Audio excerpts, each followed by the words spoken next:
Atletas no Ar está de volta e o assunto agora é Copa do Mundo. Daqui a pouco, mais de 2 horas, começa o jogão de bola entre Brasil e Alemanha em uma das semifinais da Copa. E a preocupação da seleção brasileira e do técnico Luiz Felipe Scolari é encontrar um substituto para Neymar, contundido depois de uma entrada, no mínimo, imprudente de Zuniga. Fábio Marques. Uma entrada muito forte, né? Acho que desnecessária. Acho que, tudo bem, o jogo estava um pouco pegado e foi muito comentado pela imprensa, inclusive colombiana, de que o Brasil estava fazendo muitas faltas durante o jogo e aí aquela entrada foi no calor do momento do jogo. Enfim, acho que já não vou mais falar do Zuniga, ele já pediu desculpas, o Neymar já aceitou e agora a nossa preocupação é com a Alemanha. Eu vejo que o Brasil tem no cenário atual, tem 2 formações que o Filipão já disse que provavelmente não vai usar. Foram ventiladas, mas que ele não vai utilizar. Que seria ou a entrada do Ramires ou a entrada do Henrique. Eu acho que isso já está fora de cogitação, ele não vai utilizar essas formações. Eu acho que ele teria outras 3 formações que ele poderia utilizar. Uma entrada do Hernanes, e aí ele ganharia talvez um pouco mais de toque de bola, um pouco mais de cadência no jogo. Uma outra seria a entrada do William, que é a mais provável que ele deva utilizar, que é tentar manter as características que o time tem utilizado hoje com o Neymar. E uma terceira seria com a entrada do Bernard. Na minha opinião, seria uma opinião minha, que muitas pessoas não concordam, mas que eu acho interessante, porque o Brasil poderia jogar talvez mais parecido com aquilo que jogou na Copa das Confederações. Existe uma diferença, você que está em casa, o Brasil tem feito nessa Copa e o que fez na Copa das Confederações. Na Copa das Confederações, o Oscar jogava centralizado, o Hulk numa ponta, o Neymar na outra. E assim o Brasil jogou bem, o Fred recebeu tudo quanto foi bola e o Brasil venceu. Nessa Copa do Mundo, o Oscar tem jogado pela uma ponta, o Neymar no meio e o Hulk continua na outra, para assim o Oscar tentar ajudar um pouco mais o Brasil na marcação. Mas acho que o Neymar não é exatamente esse jogador que deveria jogar pelo meio. E aí o Brasil fica um pouco dificultado. Eu acho que se o Oscar jogasse pelo meio e o Bernard talvez pela ponta, a gente pudesse jogar parecido com o que jogou na Copa das Confederações. O que você acha? O meu medo, nesse momento, a entrada do Bernard foi a primeira substituição que me veio à mente quando eu soube que o Neymar estava fora da Copa. Mas, de qualquer forma, me deixa um pouco temeroso. Pelo porte físico do alemão? Não, eu não digo isso. É porque, assim, seria o mesmo esquema que a gente está usando. Você falou aqui da Copa das Confederações, o jeito que estava jogando ano passado. Mas o meu grande medo ainda é o Oscar. Porque eu tenho medo do Oscar... Não tem rendido tanto e jogar a responsabilidade dessa, né? E dele não pegar essa responsabilidade de jogar no meio e de fato jogar. Porque o que eu sempre queria ver nos jogos da seleção, talvez tenha sido até uma orientação do próprio Filipão. É o que a gente pode esperar, porque foi o que o Oscar fazia em campo. Eu imagino que era o que o Filipão passava para ele, porque senão o Filipão já teria tirado ele de campo. De qualquer forma, seria uma alteração legal para, no caso dele, colocar o Oscar no meio de campo. Mas, de qualquer forma, talvez a do William e a do Hernanes, que eu acho menos provável, mas de qualquer forma a do William, que teoricamente é o que vai acontecer, vai dar mais consistência no meio de campo.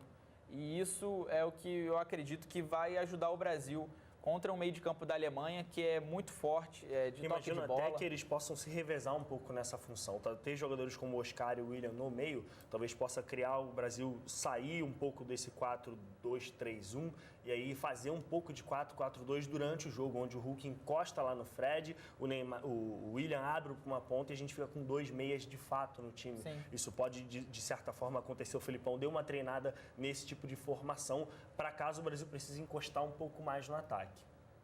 Interessante. Muito bem, e no dia seguinte à sua saída da Copa do Mundo, o craque da seleção brasileira, Neymar, fez um depoimento bastante emocionante sobre esse fato. Rapaziada brasileira, tanto jogadores, comissão técnica, torcedores, é um momento muito difícil, que faltam palavras para dizer o que está passando pela minha cabeça, pelo meu coração. Só queria dizer que eu vou voltar o mais rápido possível, quanto menos esperar, eu estou de volta. Queria agradecer a todo o apoio, todo o carinho que tiveram por mim, tudo que escreveram, pelas mensagens, por tudo. E dizer que meu sonho ainda não acabou. Foi interrompido por uma jogada, mas ele continua. Eu tenho certeza que meus companheiros vão fazer de tudo para que eu possa realizar o meu sonho, que é ser campeão. Meu sonho também era jogar uma final de Copa do Mundo, mas dessa vez não vai dar. Mas tenho certeza que eles vão vencer essa e vão ser campeões. E eu vou ser junto, vou estar com eles. E nós, brasileiros, vamos estar comemorando tudo isso. Valeu, obrigado a todos aí, um abraço. Bem, eu preciso comentar sobre essa lesão porque eu vi a imagem da coluna vertebral e você sabe que o joelho é bem maior do que uma das vértebras que foi fraturada. E a seção da vértebra que foi fraturada é chamada de transverso, ela fica um pouco mais distante da medula. Em outras palavras, foi um grande livramento. Deus protegeu mesmo, porque um pouquinho mais à direita ele teria sofrido uma fratura que seria muito própria para uma cirurgia. Agora, além do Neymar, outro desfalque que chama a atenção da seleção brasileira no jogo de hoje é Thiago Silva, suspenso depois do segundo amarelo, né, Fábio? Diga-se de passagem, um amarelo infantil. Um jogador com a categoria, com a experiência do Thiago Silva não podia ter tomado um cartão amarelo daquele. Capitão do time, passar na frente de um chute do goleiro daquele jeito. Enfim, perdemos o capitão, mas ainda assim a gente tem zagueiro à altura dele para colocar no time. O Dante é um grande jogador, tem feito uma excelente temporada, fez pelo menos duas temporadas que o Dante fez muito boas no Bayern de Munique. É um zagueiro que está à altura para substituir ele. Já jogou junto com o Davi Luiz também, acho que é muito bom. Era o homem certo, porque conhece tudo sobre o adversário, né, Jorge? Isso, com certeza. Ele joga com muitos dos jogadores que vão atuar na equipe alemã hoje. Ele joga com vários deles, pelo menos 6 deles jogam no Bayern de Munique. E isso pode ser um fator para o Brasil, a favor do Brasil. Porque conhecer... muita gente tem falado também, os jogadores alemães também conhecem vão conhecer o Dante. Mas eu acredito que o zagueiro conhecer mas a característica... Ação e reação, né? O atacante age, o defensor reage. Isso, né? Eu acredito que o zagueiro conhecer a ação de quem está atacando é um fator acima do que o que está atacando, conhecer quem está defendendo. Então isso pode ser um fator, além da altura do Dante, que é mais alto do que o Thiago Silva. Inclusive que essa é uma das armas poderosas do time alemão. Tem um ataque aéreo muito bom. Eles tocam a bola muito bem na entrada da área, mas sempre que precisam cruzam muito bem. Fizeram gols de cabeça, tem centroavante para fazer gol de cabeça. E na equipe alemã a gente tem aí provavelmente a vinda do Lahm voltando para a lateral direita, ele que estava jogando no meio de campo.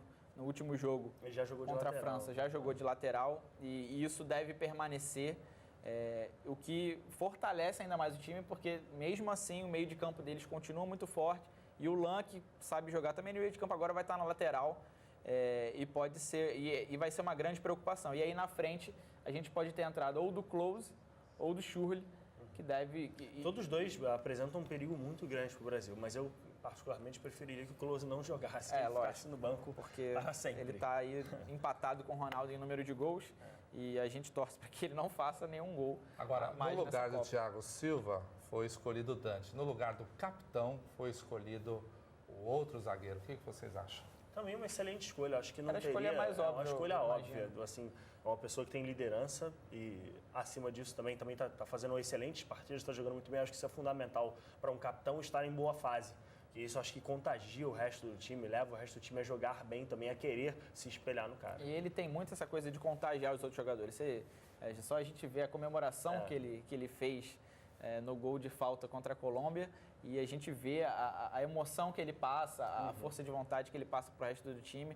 Então, acho que deve ser uma escolha boa. Nas estatísticas da Copa, durante alguns dias, ele ocupou a primeira colocação entre fundamentos e tudo mais, né? Os números são frios, né? Mas então, é uma estatística baseada em dados, às vezes, um pouco supérfluos, porque conta a quantidade de passes certos. O zagueiro dificilmente vai errar um passe, então ele dá 7 passes ali.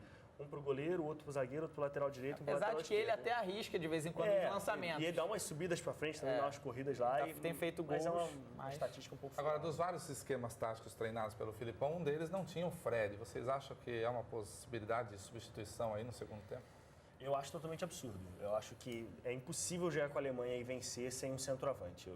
Por mais que o Fred não esteja em grande fase, ou mesmo que a gente fosse trocar pelo Jô, acho que é totalmente impensado de você enfrentar uma defesa alta como a defesa da Alemanha, sem você ter um centroavante para, no mínimo, tentar pegar uma sobra. É o que nós falamos até no boletim da Copa hoje mais cedo, falando de que esse novo esquema e essa entrada de mais gente no meio de campo do Brasil pode ajudar o Fred, porque as más atuações do Fred, a princípio, não são só culpa dele. Ele talvez não esteja no melhor momento, não poderia ter feito mais coisas, né? Talvez não estando numa grande fase, mas de qualquer forma, o esquema, o modo como a seleção estava jogando, também não favorecia ele. Ele recebia muito poucas bolas com qualidade, bolas de fato que ele pudesse finalizar para gol. 90% do tempo ele está de costas para o gol. E isso dificulta um pouco a ação dele para realmente fazer gols, que é aquilo que o E a maioria das bolas que a seleção levava era para o Neymar. Com a saída do Neymar, teoricamente, a gente tem a seleção querendo jogar mais em grupo e não tanto direcionado para um jogador só. E isso pode ajudar o Fred também hoje. Existe também uma estatística que foi, inclusive, publicada na internet ontem, por um site do grande conglomerado, que diz que o Fred já recebeu pelo menos 30 passes a menos do que ele recebeu na Copa das Confederações. Lá ele recebeu, acho que 90 passes em 5 jogos e agora ele recebeu, 60 passes. Foi uma diferença, assim, grande de quantidade de vezes que ele realmente participou do jogo. Então, acho que ter mais gente no meio de campo facilita um pouco a participação do Fred. Muito bem. E essa Alemanha que enfrenta o Brasil venceu no Maracanã a seleção da França por 1-0. Vocês acham que esse futebol conservador espera o momento certo e vamos marcar, talvez seja aplicado por eles também hoje? Pode ser aplicado, mas é o que pode também ajudar o Brasil a surpreender, imaginando um leve favoritismo da Alemanha, como muitos têm dito, e que de fato em campo tem se mostrado. Eu, inclusive, comentei isso aqui no jornal, no Boa Jornal do Brasil essa semana, que acho que pode ser uma possibilidade para o Brasil, talvez explorar algo que o Brasil não tem tido oportunidade de fazer, que é o contra-ataque. Acho que o time da Alemanha vai vir tentar dar uma abafada no Brasil, fazer aquilo que eles têm feito, um lance meio tic-tac. E o Brasil conseguir roubar essa bola e atacar em velocidade, talvez consiga encaixar em um lance desse uma jogada boa para fazer um gol. Acho que talvez por isso o Filipão tenha imaginado de colocar o William. É um jogador de mais velocidade para tentar sair e pegar a Alemanha, talvez, quando estiver abafando o Brasil. Outra coisa que eu me lembrei aqui é da possibilidade dele voltar com o Daniel Alves. O que eu acredito que seria um erro, porque o Maicon entrou contra a Colômbia, fez uma boa partida, avançou pouco, é verdade, mas pelo menos melhorou a defesa, porque o Daniel Alves se lançava muito ao ataque e diversas jogadas, a maioria das jogadas boas contra o Brasil... Ele se lança ao meio de campo, né? E a maioria das jogadas de perigo contra o Brasil era na avenida que ele deixava ali na ponta esquerda do ataque do outro time. E o Maicon entrou e fez uma partida muito boa. Fez uma partida muito inclusive é um perigo muito grande deixar um espaço grande como esse na ponta esquerda do time alemão. Sendo um time que tem jogadores que cruzam bem, que passam bem e cabeceiam bem. Então... E que com a entrada de um centroavante, digamos assim, pode ser ali a área do Miller, que é um dos artilheiros da Copa. Atrás ali, um gol atrás do Rames, da Colômbia, que já saiu. E pode jogar por ali. Eles se movimentam muito, mas de qualquer forma é uma área do campo que ele pode aparecer. Então, é uma mudança que pode acontecer. O Filipão pode querer trazer o Daniel Alves de volta, mas eu torço para que ele não faça isso, que o Maicon seja mantido na lateral direita. Muito bem, tudo isso é previsão, mas daqui a pouquinho nós vamos conferir e vamos saber quem foi o time escolhido por Luiz Felipe Scolari para enfrentar a Alemanha na semifinal da Copa. Nós vamos ao nosso último intervalo e depois, na volta, vamos para o destaque dos jogos que definiram a outra semifinal entre Bélgica e Argentina e Costa Rica e Holanda. Não saia daí, Atletas no Ar volta já já.